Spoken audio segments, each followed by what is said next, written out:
En direct de Paris. Bonjour et bienvenue sur lesfrançais.press. Le sport, c'est bien plus que des médailles et des records. C'est aussi un outil diplomatique puissant et la France l'a bien compris. Aujourd'hui, nous recevons notre ambassadeur pour le sport, Damien Combredet-Blazel. Bonjour. Bonjour. Avant de nous expliquer votre mission au sein de la diplomatie française, pourriez-vous vous présenter en quelques mots et nous partager votre parcours avant de devenir ambassadeur pour le sport? Oui, bien sûr. Merci pour cette occasion de me présenter et de vous présenter mes missions. J'ai entamé mon parcours dans les services publics, au Sénat, au sein d'une autorité indépendante, au ministère du Budget, au ministère des Finances, jusqu'à ce que je rejoigne l'aventure de la candidature de Paris 2024. On était en 2015, on avait perdu à 3 reprises dans les décennies passées, et j'ai eu l'opportunité de rejoindre la ville de Paris, où une toute petite équipe faisait l'interface entre le comité de candidature, qui était déjà présidé par Tony Estanguet, avec Bernard Lapassé à l'époque, pour qui j'ai une pensée, et puis toute la machine de la ville de Paris. Et nous étions 4 pour mettre la ville de Paris au service de cette candidature, qui, comme vous le savez, a été victorieuse, puisqu'on nous a attribué les Jeux le 13 septembre 2017 à Lima. Eh bien, un grand succès depuis. Oui, et ça m'a conduit à évidemment rejoindre le comité d'organisation des Jeux, parce que quand on a vécu une aventure comme celle de la candidature, qui a duré 2 ans et quelques, on a envie de vivre l'aventure des Jeux. Et donc j'ai rejoint le comité d'organisation Paris 2024, où j'ai occupé différentes fonctions, d'abord en charge de l'héritage et de l'impact, aux côtés de Marie Barsac. Et puis dans la dernière année, j'ai été chargé des relations extérieures, c'est-à-dire nos relations avec les pouvoirs publics.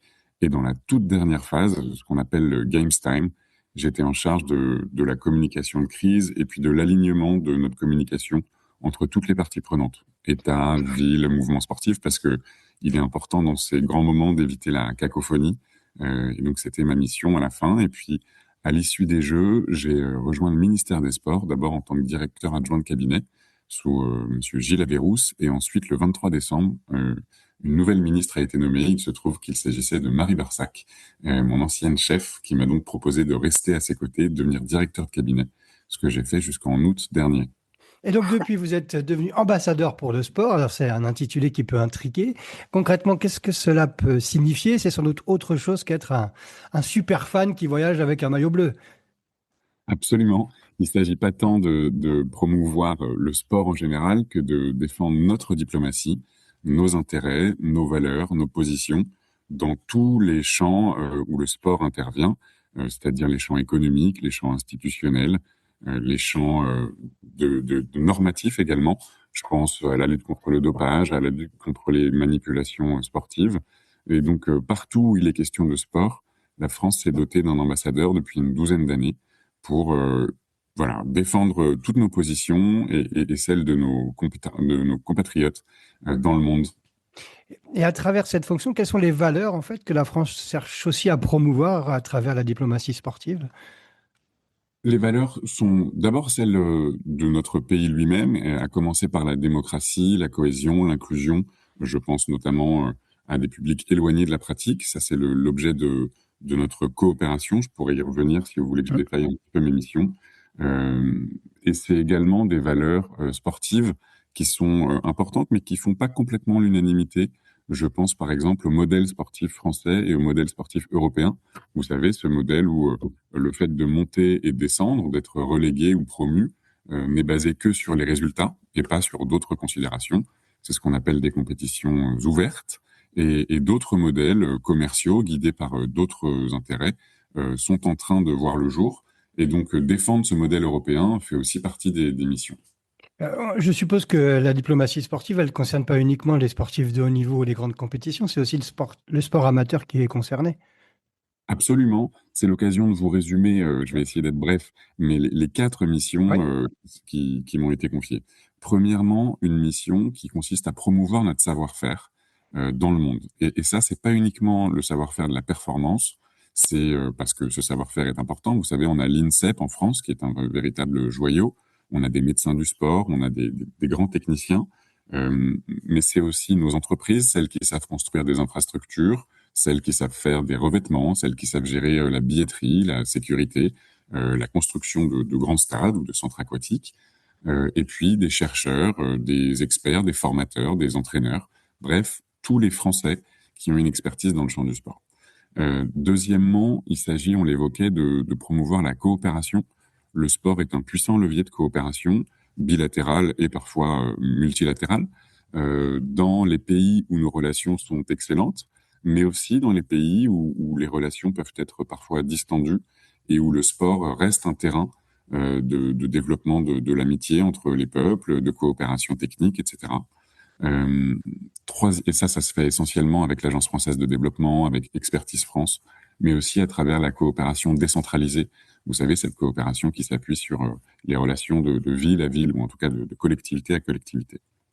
Troisièmement, il s'agit d'utiliser les grands événements sportifs qu'on accueille en France, comme évidemment les Jeux, mais aussi le Tour de France, le Saut Hermès, Roland-Garros et d'autres, comme des moments de diplomatie. Ce sont des moments où on accueille des acteurs du monde entier, des décideurs, des investisseurs, des responsables publics, et c'est des occasions à saisir pour bâtir nos relations diplomatiques avec ces acteurs. Enfin, quatrièmement, il s'agit de nos Français partout dans le monde, de nos compatriotes qui exercent des responsabilités dans le champ du sport, que ce soit dans le champ strictement sportif ou dans le développement du sport amateur ou dans le champ des normes, hein, on l'évoquait, le dopage, les manipulations. Euh, Connaître ces Français, créer une communauté et essayer d'animer cette communauté est un enjeu d'influence française, c'est un enjeu pour la langue française, mais aussi, on l'évoquait, pour nos valeurs et nos positions. Voilà les Alors, 4 missions qui m'occupent. Alors, je me permets de rebondir sur la quatrième mission, hein, sur les Français vivant à l'étranger. Justement, comment, outre les compétitions ou peut-être le travail que nos compatriotes peuvent avoir dans certaines instances, comment les Français vivant à l'étranger peuvent s'inscrire dans cette dynamique de diplomatie sportive? De plusieurs façons. D'abord par leur passion pour le sport, pour ceux qui ont une passion sportive. À l'occasion des grands événements, je pense récemment à la Coupe d'Afrique des Nations, où beaucoup de nos compatriotes ont vécu la CAN et ont vibré avec leurs voisins. Ça fait partie de diplomatie sportive, et d'ailleurs nos postes, nos consulats, nos ambassades ont organisé des moments de célébration. Donc c'est sans doute la façon la plus simple de faire de la diplomatie sportive, mais elle n'est pas anodine. Célébrer le sport aux côtés dans les pays où nos compatriotes sont installés, c'est une façon de vivre à leur côté, de nouer des liens. Deuxièmement, je l'évoquais par leur expertise. Certains d'entre eux sont juristes, sont acheteurs. Il ne s'agit pas uniquement d'être athlète ou formateur ou coach, mais tous peuvent, à travers un projet de coopération ou un projet d'entreprise, participer à faire valoir, à valoriser le savoir-faire français. Et ça aussi, c'est de la diplomatie sportive. Vous l'évoquiez tout à l'heure dans votre parcours, vous avez travaillé avec le cabinet de la ministre des Sports. Aujourd'hui, quelles sont vos relations avec Marina Ferrari dans vos missions? Ou même si on se projette là sur les JO de Turin qui vont arriver, est-ce que vous avez une mission particulière pendant ces JO? Les JO de Milan-Cortina, vous faites un lapsus 2000 de ans, 2000 ans, 2000 ans, bien évidemment, j'ai connaisseur quelques du années de sport. retard. Turin, c'était il y a... Non, mais c'est que vous avez de bons souvenirs sportifs. Voilà, Alors, exactement. mes liens avec le ministère des Sports, avec la ministre et avec son cabinet sont étroits et sont, je vais pas dire quotidiens, mais hebdomadaires.